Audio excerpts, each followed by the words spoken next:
Bem-vindos a mais um vídeo. Hoje vou falar sobre a questão da missa tradicional. Parece que há muitas pessoas preocupadas com o potencial documento que o Papa pode emitir que proíbe a missa tradicional de São Pio V. Para falar sobre isto, em primeiro lugar, eu vou demonstrar com um vídeo simples que está disponível online, mas vão poder ver aqui, as diferenças que existem entre estas duas missas. Porque há pessoas que pensam que é uma questão estética, outras pensam que é uma questão da língua. Não é nenhuma nem outra. A diferença entre a missa de São Pio V e a missa Novus Ordo é uma questão teológica. A missa Novus Ordo foi uma reforma litúrgica e teológica que teve uma expressão e deu nesta nova coisa que não é nem orgânica, foi uma coisa completamente inventada a partir de vários trechos e de várias coisas que não têm propriamente fundamento na tradição. E para tal, vou-vos mostrar um vídeo. Mas antes de mostrar o vídeo, aguardem só alguns segundos, vou também ler a bula que promulga a missa de São Pio V, para vocês compreenderem a linguagem que São Pio V utilizou, e vou também ler a Constituição Apostólica que promulgou, por assim dizer, se bem que é dúbio se uma promulgação é efetiva, mas vou ler a Constituição Apostólica que menciona a nova missa e menciona que o desejo do Papa Paulo VI em ter esta missa. Para compreender o que é então uma bula e uma Constituição Apostólica, e antes de passar ao vídeo, eu tenho que vos ler aqui a diferença entre as duas coisas, porque há pessoas que dizem, então a bula é mais importante que a Constituição Apostólica, ou a Constituição Apostólica é mais importante do que a bula, e então eu leio os termos. A bula papal é um documento autenticado com uma bula ou um selo, como o próprio nome indica. Originalmente, este metal era usado para selar a carta, mas hoje o metal é utilizado apenas para as bulas mais solenes. Elas normalmente começam com o nome do Papa, emissor, e a frase Episcopos Servus Servorum Dei, e terminam com a data. O conteúdo pode abranger qualquer assunto que o Papa deseje, e muitos documentos papais importantes ao longo da história foram emitidos como bulas, incluindo os últimos dogmas, por exemplo, que a Igreja promulgou. Constituição Apostólica é diferente. São, por norma, a forma mais solene atual, pelo menos aquilo que a Igreja atual entende como a forma mais solene de emitir um documento em nome do Papa. Estes documentos, por norma, eram emitidos como bulas, mas desde 1911 têm sido também, estes documentos da Constituição Apostólica, utilizados para a ereção de dioceses e províncias. Portanto, muitos documentos importantes nos últimos tempos têm sido promulgados com uma Constituição Apostólica. Portanto, como podem ver, a bula e a Constituição Apostólica têm os dois uma importância significativa. Podemos dizer que são os dois documentos mais importantes. Temos outros. Temos o motu próprio, cartas legislativas e apostólicas escritas pelo Papa, por iniciativa própria, geralmente para resolver assuntos da Cúria, de administrar os Estados Papais, quando estes existiam. Tratam questões geralmente específicas na história da Igreja. Portanto, por norma, são adendas a algo que o Papa quer dizer. Temos a carta encíclica, também podemos dizer que podem ser cartas de natureza pastoral, isto são utilizadas desde 1940, oferecem conselhos ou alguma luz sobre uma doutrina existente, mas não pertencem formalmente ao depósito da revelação, como é óbvio, não é? E nem os seus ensinamentos podem ser considerados definitivos, ainda que é uma carta escrita pelo Papa e, como tal, o católico tem o dever de a ler e absorver tudo o que está lá. Temos também uma carta encíclica, uma epístola apostólica, que é semelhante, uma exortação apostólica e podemos dizer que também uma carta ou uma carta decretal, os decretos, e também as alocuções, que são basicamente como os discursos. Há vários modos, basicamente, do Papa se manifestar. Os dois mais importantes ao longo da história podemos dizer definitivamente que são a bula e a Constituição Apostólica. E vão ser essas que eu vou ler agora. Antes de ler, vou passar um vídeo e neste vídeo vocês vão perceber, quem está no Spotify, passe para o YouTube, quem está no YouTube, parabéns, vão conseguir ver o vídeo agora.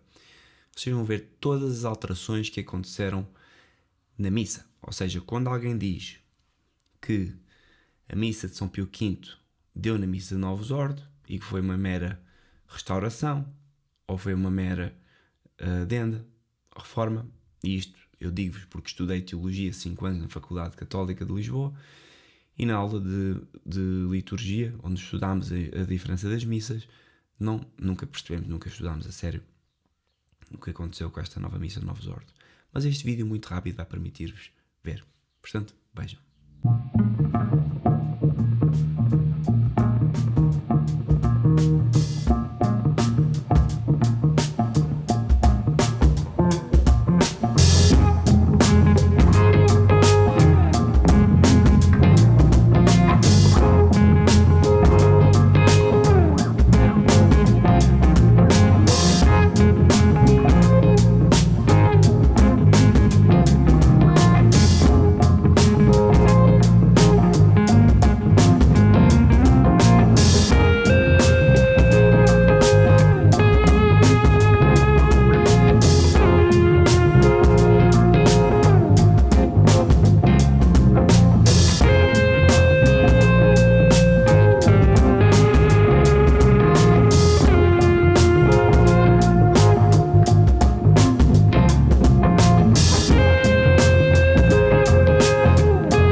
Pronto, agora que já viram o vídeo e percebem o que é que eu quero dizer quando digo, e não eu, claro, não sou ninguém, mas quando os teólogos dizem que esta nova missa não tem nada a ver com a missa de São Pio V, então é porque efetivamente não tem nada a ver. E isto vocês podem investigar, espero que seja mote, para que vocês possam agora agarrar em vários livros, incluindo, por exemplo, os livros de Michael Davis, por norma é um livro muito bom, onde Michael Davis explica, o livro chama-se A Reforma de Cranmer, onde ele explica como a Reforma Protestante teve exatamente os mesmos moldes desta Reforma Vaticana, onde os protestantes, para dissimular a sua nova doutrina, começaram a remover coisas da missa e a alterar as coisas com devida cautela e sem chocar os católicos, para que pudessem ir absorvendo o conteúdo, basicamente o conteúdo protestante, sem dar conta. E eu não tenho dúvida alguma que a reforma do Vaticano, podemos chamar esta reforma do Vaticano II, é uma tentativa de instaurar uma nova religião, de ocupar as instituições católicas com uma nova religião, que, como vemos agora, passados 50 anos, nos tenta acusar a nós, católicos, de sermos cismáticos. E, portanto, farei outro vídeo para falar sobre a questão de Monsenhor Vigano, que penso ser muito pertinente. Mas agora vamos ler então as bulas. A bula Quo Primum Tempore, que foi escrita pelo Papa São Pio V em 1570, é uma bula que vem fazer o quê? É uma bula que vem combater a reforma protestante, precisamente por causa dessas divergências e alterações que os protestantes estavam a fazer, e portanto era muito difícil um católico perceber se estava a assistir a uma missa protestante ou uma missa protestantizada, porque, como é óbvio, entre o protestantismo e o catolicismo houve um processo de dissolução e, portanto, tal como há hoje, e as pessoas não passaram de um ponto para o outro automaticamente, nessa altura a Igreja viu-se confrontada com esse facto. O que acontece então é que o Papa pegou na maior parte dos ritos, ou seja, existiam vários ritos, existia o rito romano e existiam outros ritos, dos quais a maior parte, alguns ainda subsistem hoje, não a maior parte, mas alguns subsistem, e é muito importante vocês verem como nesta bula São Pio V considera que todos os ritos que têm manifestação orgânica nos últimos 200 anos podem continuar a existir. Portanto, é muito estranho quando vocês veem hoje esta nova seita que ocupa o Vaticano dizer que temos que parar de rezar a missa de São Pio V, simplesmente porque sim, sem oferecer um motivo teológico. Simplesmente dizem que a missa de São Pio V, de repente, foi uma missa de santos e foi uma missa da igreja durante tempos bem difíceis, que de repente dizem que a missa romana já não exprime o sentido da fé. Ora, eu acho que nesse aspecto têm razão, no sentido em que a fé que esta nova seita que ocupa o Vaticano está a tentar imprimir não é a fé católica, e portanto aí há uma certa razão. Mas esta missa de São Pio V o que fez foi codificar então uma série de ritos, num rito romano à prova de bala. E portanto escreve São Pio V. Ponto 1. Desde que fomos elevados ao ápice da hierarquia apostólica, de bom grado aplicamos o nosso zelo e as nossas forças e dirigimos todos os nossos pensamentos no sentido de conservar na sua pureza tudo o que diz respeito ao culto da Igreja, o que nos esforçamos por preparar, com a ajuda de Deus, realizar com todo o cuidado possível. Ponto 2. Entre os decretos do Santo Concílio de Trento, cabia-nos estabelecer a edição e correção dos livros santos, o Catecismo, o Missal e o Breviário. Portanto, São Pio V fez este trabalho de compilar e de, por assim dizer, blindar todos estes livros. Com a graça de Deus já foi publicado o Catecismo, destinado à instrução do povo, e corrigido o Breviário, para que se tributem a Deus os devidos louvores. Outro sim, para que o Breviário correspondesse ao Missal, como é justo e conveniente, já que é soberanamente oportuno que na Igreja de Deus haja uma só maneira de salmodiar e um só rito para celebrar a missa. Parecia-nos necessário providenciar o mais cedo possível o restante desta tarefa, ou seja, a edição do Missal. Portanto, o que é que ele está a dizer aqui? Já tinham feito a correção do Breviário. O Breviário é o livro que utilizam os religiosos para rezar as horas litúrgicas. E já tinha sido feita a correção e edição do Catecismo. Portanto, falta o Missal. Então, diz-nos São Pio V no ponto 4. Para tanto, julgamos dever confiar este trabalho a uma comissão de homens eruditos. Estes começaram por cotejar cuidadosamente todos os textos com os antigos da nossa Biblioteca Vaticana e com outros, quer corrigidos, quer sem alteração, que foram requisitados de toda a parte.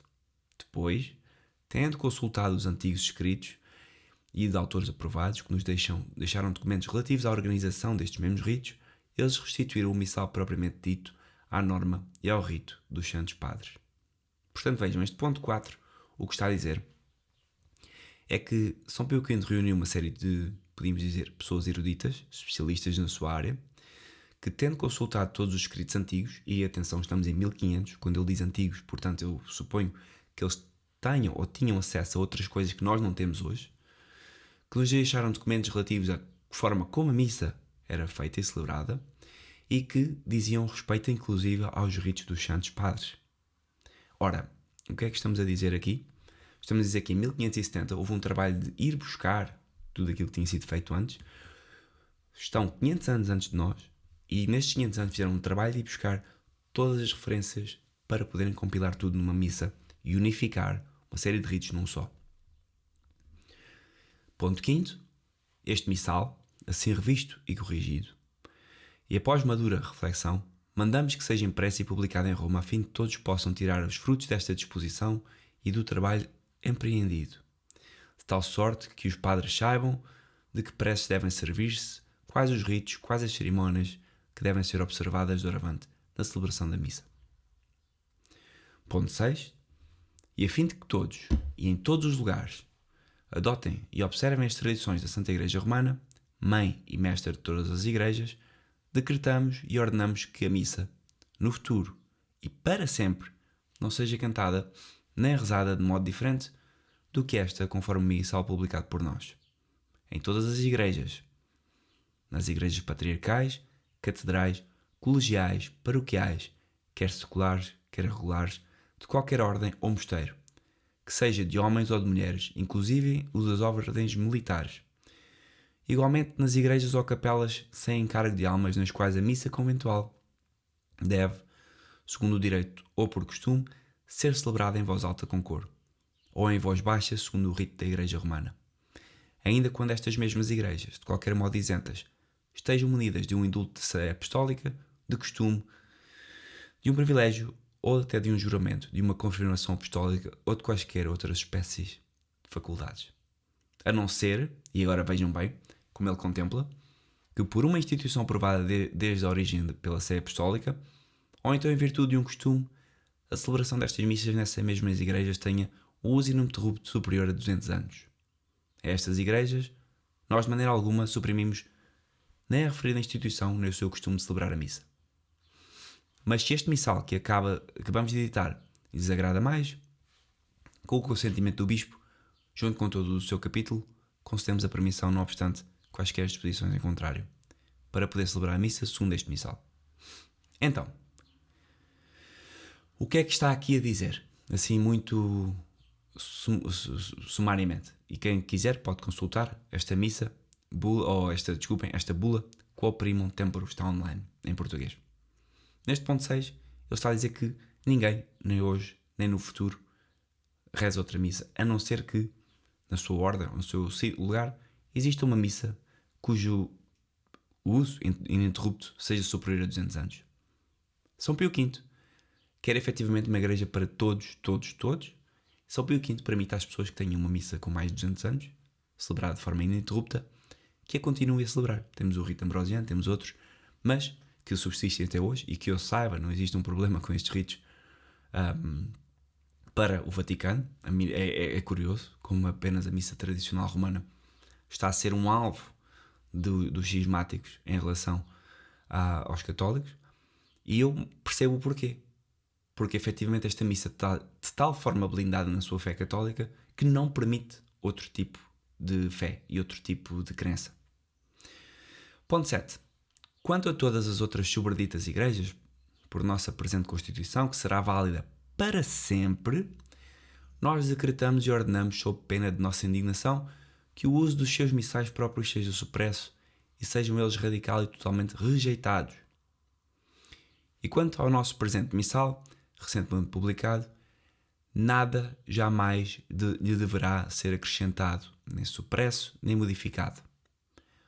Ordenamos a todos e a cada um dos patriarcas, administradores das referidas igrejas, bem como a todas as outras pessoas revestidas de alguma dignidade eclesiástica, mesmo cardeais da Santa Igreja, ou dotados de qualquer outro grau de proeminência, e em nome da Santa Obediência, rigorosamente prescrevemos que todas as outras práticas, todos os outros ritos, sem exceção, e outros missais, por mais antigos que sejam, observados por costume até ao presente, sejam por eles absolutamente abandonados para o futuro e totalmente rejeitados.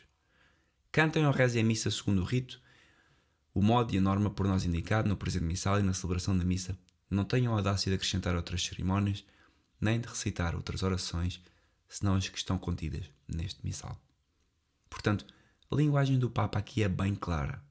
Não se façam alterações, não se façam modificações, e isto para sempre. Ponto 8. Além disso, em virtude da nossa autoridade apostólica, pelo teor da presente bula, concedemos e damos o indulto seguinte: que doravante para cantar ou rezar a missa em qualquer igreja, se possa sem restrição seguir este missal, com permissão e poder usá-lo livre e licitamente, sem nenhum escrúpulo de consciência e sem que se possa incorrer em nenhuma pena, sentença e censura. E isto para sempre. Ok? Para sempre. Ponto 9. Da mesma forma, decretamos e declaramos que os prelados, administradores, cônegos, capelões e todos os outros padres seculares designados com qualquer denominação ou regulares de qualquer ordem não sejam obrigados a celebrar outra missa de modo algum, a não ser o que por nós ordenado, nem sejam coagidos e forçados, quer por quem quer que seja, a modificar o presente missal, e a presente bula não poderá jamais, em tempo algum, ser revogada nem modificada, mas permanecerá sempre firme e válida com toda a sua força. Vocês percebem o que é que isto quer dizer? O Papa lembra-se de uma coisa: a Igreja não se contradiz. O que é verdade hoje não pode ser mentira amanhã. O Papa, em matéria de fé, não se contradiz. O Papa, quando descreve que esta missa não pode ser, as pessoas não podem ser coagidas e forçadas a modificar o presente missal, e que esta bula não poderá jamais em tempo algum ser revogada nem modificada, permanecendo firme e válida com toda a sua força, para sempre, isto significa que não há forma de alterar esta bula. É verdade que um Papa pode ter, se ele quiser, como outros têm feito, adicionar modificações nesta missa. Apesar do Papa ter dito não se faça alterações, como é óbvio, ele não está a falar de quem tem uma cátedra igual à sua. Quem tem uma cátedra igual à sua pode efetivamente fazer algumas modificações, mas o que aconteceu no Novus Ordo, como vocês viram pelo vídeo que eu demonstrei, não foram modificações. É outra coisa. Modificações não implica supressão de mais de metade da missa. Cerca de 20% foi o que se manteve da missa tradicional, em comparação com o Novus Ordo. E, portanto, isto não foi uma modificação. A missa de Novus Ordo é uma nova coisa. O que está aqui a acontecer é que este Papa diz que esta bula é válida para sempre. O que significa que um Papa, mesmo que crie, vamos imaginar que o Papa hoje queria blindar e criar um novo rito. Tudo bem, mas ele não pode nunca eliminar este. Quem quiser rezar o rito romano tradicional, pode rezá-lo, porque tem autorização de um Papa, numa bula que é feita válida para sempre, e a Igreja não se contradiz, para rezar a missa romana. Portanto, eu compreenderia, tal como aconteceu quando eu já vou ler o Missal Romano, que promulgou a missa de Paulo VI, eu vou demonstrar como a linguagem não é igual e que caso existisse uma promulgação de uma missa efetivamente católica, que de facto poderia existir, o Papa poderia fazê-la, mas não poderia nunca proibir a missa romana de São Pio V. E o que eu quero chamar a atenção é isto, ou seja, porque um Papa faz um novo rito, ele não pode proibir este rito de São Pio V. Ponto final, parágrafo. E vocês vejam a diferença entre esta nova religião que ocupou as estruturas de hierarquia católica para a de São Pio V, a religião católica, que efetivamente é para todos, tal como o nome indica. É uma religião universal, onde ele contempla que quem o reza uma missa nos últimos 200 anos de forma igual, que permaneça e que continue a rezar, independentemente desta bula. Portanto, vejam a diferença no comportamento destes dois papas. E, portanto, eu acho que há algo muito estranho nestes papas que nós temos tido, como tenho dito neste podcast, muitas vezes sem caridade, outras vezes com caridade, mas a verdade é que há algo muito estranho e eu espero que isso possa ser averiguado por quem tem essa capacidade e essa jurisdição. Ponto 10. Não obstante todas as decisões e costumes contrários anteriores de qualquer espécie, constituições e ordenações apostólicas, constituições e ordenações tanto gerais como especiais, publicadas em concílios provinciais e sinodais, não obstante também o uso das igrejas acima enumeradas, ainda que autorizado por uma prescrição bastante longa e memorial, mas que não remonte a mais de 200 anos. Ponto 11. Queremos, e pela mesma autoridade, decretamos que depois da publicação da nossa presente Constituição e deste missal, todos os padres sejam obrigados a cantar ou celebrar a missa de acordo com ele. Os que estão na Cúria Romana após um mês, os que habitam nos Alpes dentro de 3 meses e os que habitam além das montanhas após 6 meses, ou assim que encontrem este missal à venda.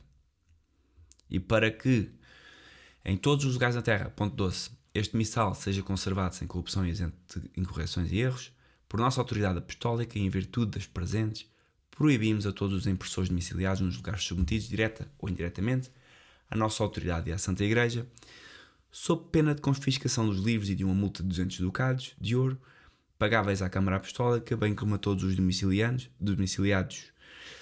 em qualquer outro lugar do mundo, sob pena de excomunhão, ipso facto e de todas as penas a nosso alvitre, se arroguem por temerária audácia o direito de imprimir, oferecer ou aceitar esta missa. De qualquer maneira, sem nossa permissão ou sem uma licença especial de um comissário apostólico por nós estabelecido, para estes casos nos países interessados, e sem antes este comissário ateste plenamente que confrontou com o missal de impresso em Roma segundo a impressão típica, um exemplar do missal destinado ao mesmo impressor que lhe sirva de modelo para imprimir os outros e que concorda com aquele e dele não difere absolutamente em nada. Resumindo tudo isto que eu estou a ler, basicamente ele está a estabelecer as penas para quem não usar este missal, que me parece que é aquilo que agora vai fazer esta seita de Francisco. É precisamente, vão aproveitar esta celeuma como o Sr. Vigano, vão aproveitar esta celeuma que têm com os católicos, que rezam a missa de São Pio V, e eu penso que vão, porque Paulo VI não utilizou nenhum destes termos, não houve nenhuma basicamente proibição, porque não pode haver. Paulo VI ainda compreendia minimamente como funcionam as estruturas hierárquicas da Igreja, penso eu, e ele nunca colocou nenhum tipo de pena. O que me parece agora é que Francisco vá colocar uma pena de excomunhão a quem reza a missa de São Pio V, exatamente como está aqui neste ponto 12. Ponto 13. E como seria difícil transmitir a presente bula a todos os lugares do mundo e levá-la imediatamente ao conhecimento de todos, ordenamos que, segundo o costume, ela seja publicada e fixada nas portas da Basílica dos Príncipes, dos Apóstolos, da Chancelaria Apostólica, bem que nos campos de Flora. Ordenamos, igualmente, que nos exemplares mesmo impressa esta bula, subscritos pela mão, ele está aqui a falar disto tudo, como é que as coisas vão ser impressas, e no ponto 14, assim portanto que a ninguém absolutamente seja permitido infringir ou por temerária audácia se opor à presente disposição, nossa permissão, estatuto, ordenação, mandato, preceito, concessão, indulto, declaração, vontade, decreto e proibição. E portanto, como vocês veem, esta bula é à prova de bala, tal como a missa de São Pio V é à prova de bala. Não permite o erro, não permite a continuação de outros tipos de missa, mas permite, sim, que exista uma oração orgânica de todos aqueles que antes rezavam missa de outra forma. Portanto, vejam a diferença. A Igreja sempre foi assim, bastante clara nos seus termos, bastante direta ao assunto, mas bastante compassiva. E hoje vemos ao contrário, vemos uma Igreja compassiva na generalidade dos temas, na moral e para com todos, menos para com os católicos, com uma linguagem que não define termos, que não define concepções, mas que depois é rude e grosseira com todos aqueles que querem definir os termos e as condições como sempre foram definidos. Portanto, uma inversão das coisas que, a meu ver, é diabólica. Bom, passemos então para a Missale Romano. A Missale Romano foi basicamente proclamada, podemos dizer assim, promulgada, a dia 3 de abril de 1969. Portanto, passaram mais ou menos 500 anos, podemos dizer assim. Podemos arredondar para 400 e qualquer coisa. A Constituição Apostólica de Paulo VI promulga, como eles estão a dizer aqui o termo, o Missal Romano restaurado segundo o decreto do Concílio Ecuménico Vaticano II.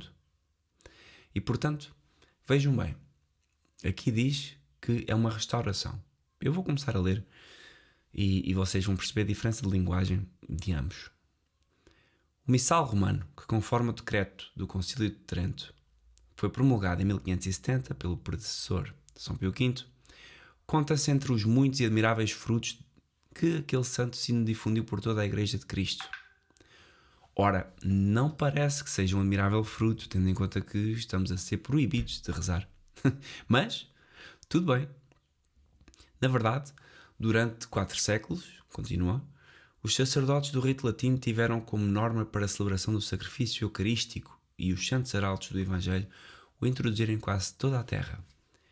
Nele também muitos santos se alimentaram copiosamente a sua piedade para com Deus, aurindo-a tanto das leituras sagradas como das orações, cuja parte principal for organizada por São Gregório Magno. E agora vejam a linguagem. Mas, desde que começou a crescer e a fortificar-se entre o povo cristão o desejo de promover a Sagrada Liturgia, atenção, só agora, em 1960, é que começou a crescer o desejo de fortificar-se entre o povo cristão o desejo de promover a Sagrada Liturgia. Uma coisa nova. Passado 2000 anos é que o povo quer desenvolver a liturgia. Até agora ninguém tinha feito isso. Então ele continua assim. Desejo que, segundo a palavra do nosso predecessor, Pio XII, deve ser considerado um sinal favorável da divina providência para com os homens do nosso tempo e uma passagem salutar do Espírito Santo pela sua Igreja. Tornou-se evidente que as fórmulas do Missal Romano deviam ser restauradas e enriquecidas. E então o mesmo pontífice deu início a esta obra, restaurando a Vigília Pascal, isto foi o assassinato da Vigília Pascal e o ordinário da Semana Santa, já assassinados por Bonini, que se tornou assim o primeiro passo para a adaptação do Missal Romano à nova mentalidade do nosso tempo. Portanto, vejam a linguagem. O Papa já não quer blindar a missa, pelo contrário, em pleno século do liberalismo, depois de se instaurar no mundo uma nova ordem mundial com a guerra de 1940, que acaba em 1945, e que ficamos a viver debaixo de uma cultura praticamente judaica, onde todos os valores do cristianismo se começam a imiscuir e a serem completamente judaizados para permitir a subsistência do cristianismo durante mais uns anos. Então, temos um Papa a dizer que agora é que o povo quer promover a Sagrada Liturgia e depois utiliza na mesma frase que, no mesmo ponto, que se tornou assim o primeiro passo na adaptação do missal romano à nova mentalidade do nosso tempo. Vejam isto, ele quer adaptar o missal à nova mentalidade do nosso tempo. Diferença gritante, diria eu. Mas vocês façam a vossa análise, pesquisem online, missal é romano, leiam vocês mesmos. Recentemente, continua, o Concílio Vaticano II promulgou a Constituição, que se inicia com as palavras Sacrosanctum Concilium, lançou os fundamentos da reforma geral do missal romano e estabeleceu primeiramente que os textos e ritos sejam ordenados de modo a exprimirem mais altamente ou claramente as realidades sagradas que significam.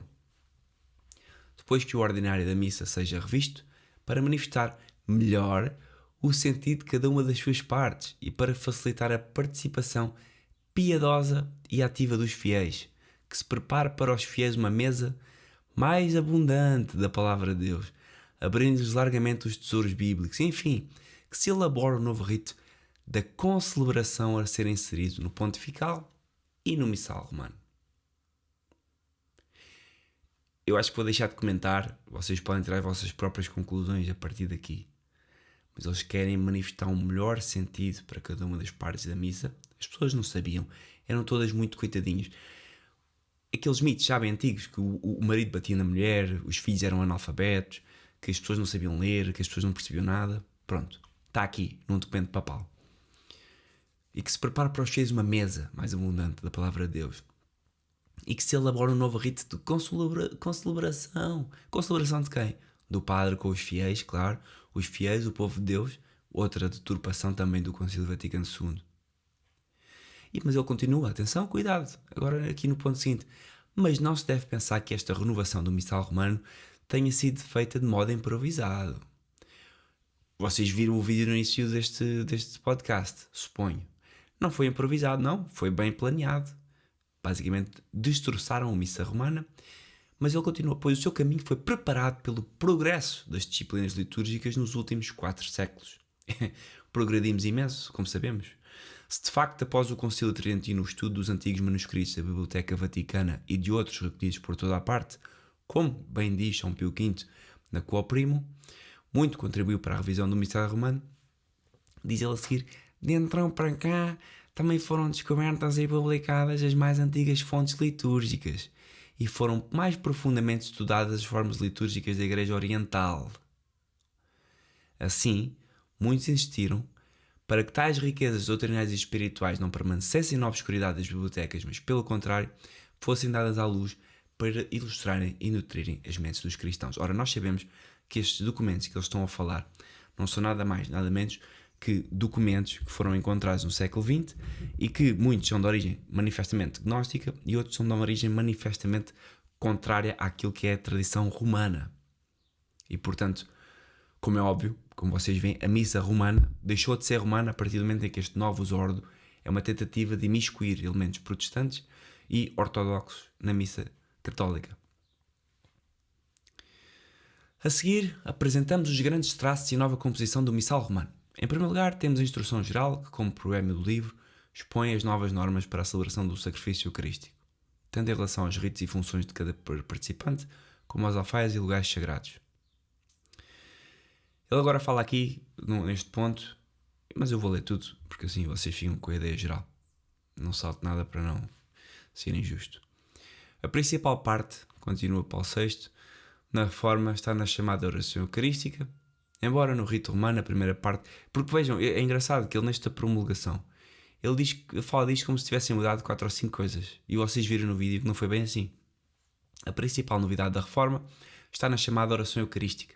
Embora no rito romano, a primeira parte desta oração, o prefácio, tenha conhecido diversos formulários através dos séculos, a segunda parte, que é o chamado cânon, conservou sempre a mesma forma que foi fixada pelos séculos IV e V. Portanto, aquilo que era rezado no missal romano. As liturgias orientais, pelo contrário, admitiam certa variedade nas suas anáforas. Neste ponto, decidimos acrescentar ao cânon romano 3 formulários de oração eucarística, além de enriquecê-los com um grande número de prefácios tirados da antiga tradição da Igreja Romana ou compostos agora a fim de maneira... Vocês vejam como eles misturam. Enriquecê-los com uns antigos da tradição ou compostos agora. É como se fosse tipo... Olha, temos aqui um cozido à portuguesa e McDonald's, e além de enriquecê-los com um grande número de prefácios tirados da antiga tradição da Igreja ou compostos agora a fim de manifestar melhor os vários aspectos do mistério da fé e oferecer mais numerosos e fecundos motivos de ação de graças. Assim, queremos que em cada oração eucarística se pronunciem as seguintes palavras: sobre o pão, accipite et manducate ex omnes, hoc est enim corpus meum, quod pro vobis tradetur. Isto, pronto. Sobre o cálice, accipite et bibite ex omnes, hic est enim calix sanguinis mei novi et aeterni testamenti quia pro vobis et pro multis effendetur, in remissionem peccatorum. Hoc facite in meam commemorationem. A expressão Mysterium Fidei, tirada do contexto das palavras de Cristo e preferida pelo sacerdote, serve de preâmbulo à aclamação dos fiéis. Pronto. Isto eu só li para vocês perceberem que eu estou efetivamente a ler o documento. Quanto ao ordinário da missa, as cerimónias foram simplificadas. Olhem, um bocadinho só. Conservando-se cuidadosamente a substância. Ou não, na minha opinião. Deixou-se também de lado tudo o que foi duplicado no decurso dos tempos ou acrescentado sem verdadeira utilidade. Vejam bem. Sobretudo nos ritos da oblação, do pão e do vinho, da fração do pão e da comunhão. Assim foram restaurados, segundo a primitiva ordem dos Santos Padres, alguns ritos que tinham caído em desuso, tais como a homilia, a oração universal dos fiéis e o rito penitencial ou de reconciliação com Deus e os irmãos no início da missa, devidamente revalorizado. Isto é mentira. Ponto número 1. Homilia não foi algo que saiu. A oração universal dos fiéis, efetivamente, era algo que não era praticado na Igreja Romana. O rito penitencial que sempre esteve lá, a confissão, a reconciliação com Deus sempre esteve lá, pública, precisamente na missa, com os irmãos. Não percebo o que é que isto quer dizer. O confitor é algo que sempre existiu na missa e não estou a perceber. Pelo contrário, não foi devidamente revalorizado. Pelo contrário, existe um confitor na missa nova e existem 2 na missa tradicional.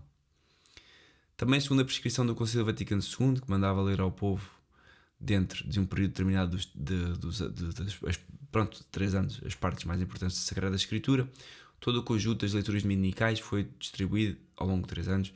Além disso, nos domingos e dias de festa, a leitura da Epístola e do Evangelho são procedidas de uma outra do Antigo Testamento. Ou seja, acrescentaram uma leitura. Eles diminuíram a parte mais importante da missa e começaram a acrescentar coisas na parte da palhaçada, que se tornou parte da palhaçada com estes novos sacerdotes que, como estão virados para o povo, sentem-se na obrigação de entreter as pessoas, de inventar, de modificar o cânon. Não que, efetivamente, na missa tradicional não houvesse abusos litúrgicos. Diz que existem maus padres, e isso é desde sempre, mas o facto do padre ser chamado a estar virado para as pessoas e a ter uma maior liberdade, porque começaram a inventar mais discurso e mais interação com os fiéis, deu asa que hoje em dia a missa seja uma palhaçada autêntica. Inclusive, eu há pouco tempo tive o desprazer de assistir a uma missa de Novos Ordo, porque estava num evento social que assim me obrigou, e vi que de factamente é improviso do princípio ao fim. Ver uma missa Novos Ordo rezada conforme o está no missal, que já de si é um problema teológico, como sabemos, é uma raridade. A maior parte dos padres andam em improviso total, parece um concerto em que eles vão fazendo o seu número. Tudo isto foi... Desculpem, agora aqui ele vai dizer que tudo isto exatamente foi ordenado para aumentar cada vez mais nos fiéis a fome da palavra de Deus, que sob a direção do Espírito Santo deve levar o povo da aliança à perfeita unidade da Igreja. Por estas determinações esperamos que tanto os sacerdotes como os fiéis venham a preparar-se mais santamente para a ceia do Senhor, vejam a modificação, a ceia do Senhor, e ao mesmo tempo meditando de maneira mais profunda as Sagradas Escrituras e se alimentem mais com a palavra do Senhor. Assim, conforme as exortações do Vaticano II, as Sagradas Escrituras se tornarão para todos uma fonte perene de vida espiritual, um recibo para a transmissão da doutrina cristã e, por fim, como que a medula de toda a formação teológica. Ora, isto é uma abordagem protestantizada, porque o católico sempre leu o Evangelho, sempre leu as Escrituras. E o que eles estão a fazer, este ênfase de colocar as escrituras como formação teológica é necessariamente a influência protestante na concepção desta missa. Como é óbvio, a medula de toda a formação teológica não pode ser apenas as escrituras, tem que ser as escrituras e a tradição da igreja, porque há alguém que interpreta essas escrituras. E, portanto, não podemos só falar de uma formação teológica baseada nas escrituras. E, aliás, até é perigoso, como nós podemos ver pelas seitas protestantes.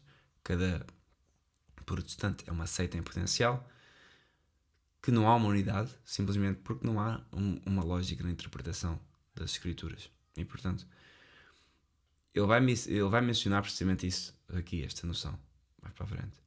Nesta reforma do missal romano, e aqui vejam, eles dizem mesmo reforma, não sei o que estou a dizer, está no documento. Nesta reforma do missal romano, além das 3 mudanças acima citadas, a oração eucarística ordinária da missa, a distribuição das leituras, outras partes foram revistas e consideravelmente modificadas. O temporal, o santoral, o comum dos santos, as missas rituais e votivas merecem particular atenção as orações não só aumentadas em número para que novos textos correspondessem às necessidades de hoje, como restauradas quando antigas, segundo os textos primitivos. Por isso, acrescentou-se uma oração própria para cada dia ferial dos principais tempos litúrgicos, ou seja, do Advento, Natal, Quaresma e Páscoa. Portanto, vocês podem ver, eles usam a linguagem toda. Reformas, modificações, melhorias. E eu compreendo que, à primeira vista, quem lê isto e não conhece a bula de São Pio V, ou não conhece a tradição da Igreja, ou mesmo o poder que o Papa tem, possa pensar que isto seja possível. Não, isto é um documento que exprime uma coisa completamente nova. Isto não é sequer uma reforma, isto nem sequer é uma restauração, como eles dizem ao início. Isto é uma coisa nova, simplesmente porque, para fazer um missal novo, tem de fazer uma coisa nova, tendo em conta que São Pio V blindou o missal romano de 1570 e permitiu que toda a gente o pudesse rezar sem modificações, sem entraves, sem problemas de consciência. E, portanto, mesmo que quisessem fazer um missal novo, não poderiam nunca usar estes termos. Reforma do missal que foi blindado.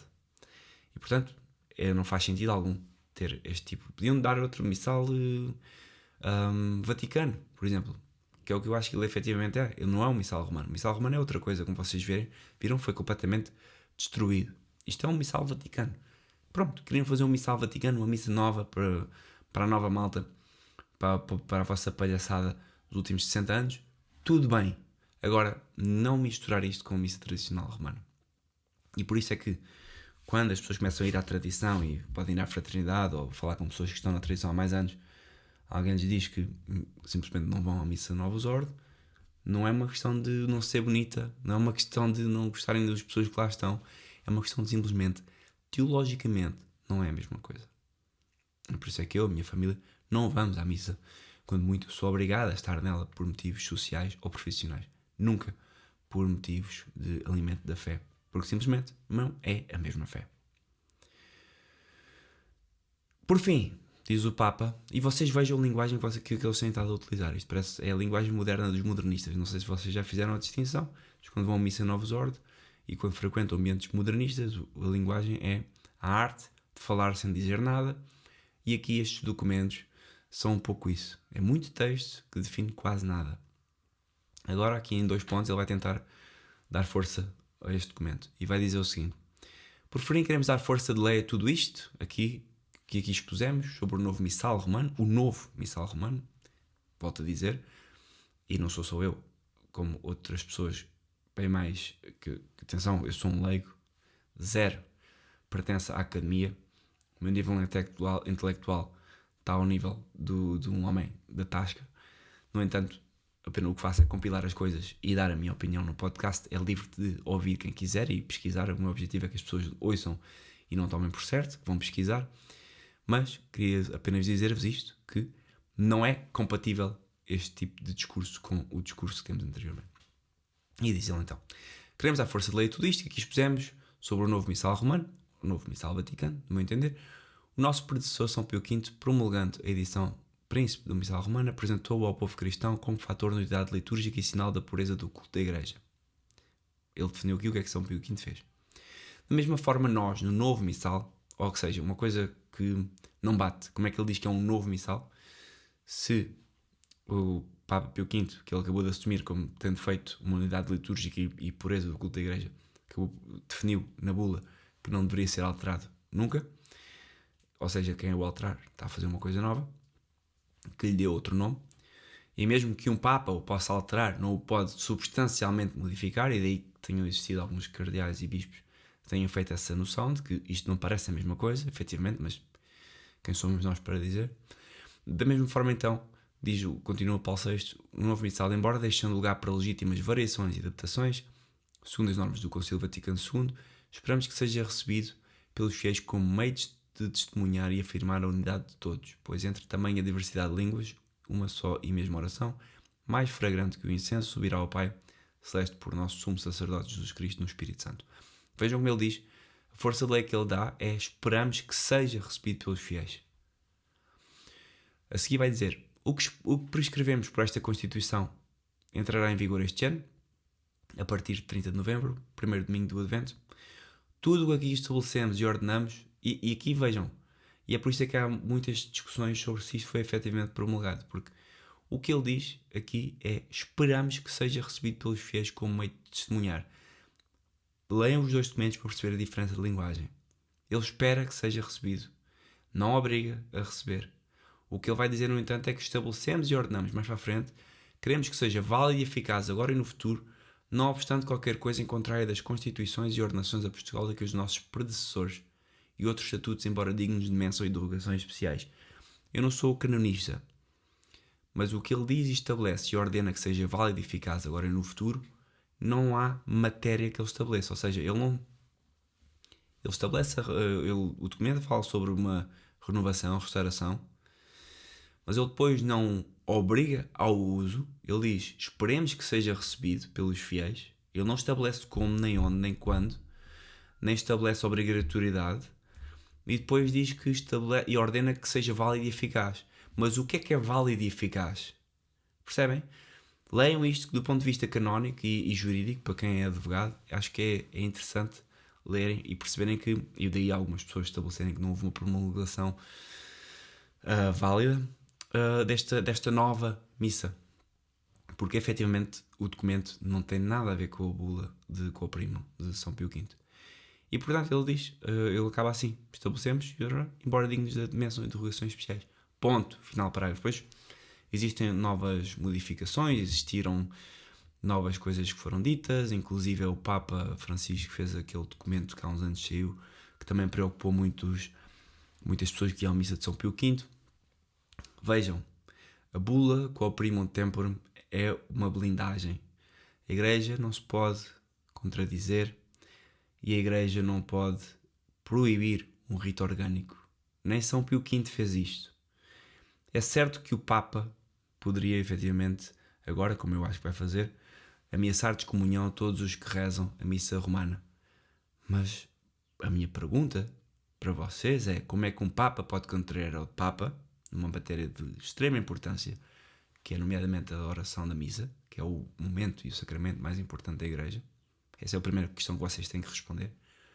Como e porquê que um Papa contraria um outro Papa, especialmente sobre uma matéria que claramente, como vocês puderam ver no vídeo que eu apresentei antes, foi a dissolução da missa romana que esteve em vigor durante 400 anos e que, como demonstram os documentos e pessoas que estudam este tema, é a cópia mais fidedigna da missa que nós tínhamos a partir dos Santos Apóstolos e que foi passada e transmitida pela tradição católica ao longo dos séculos.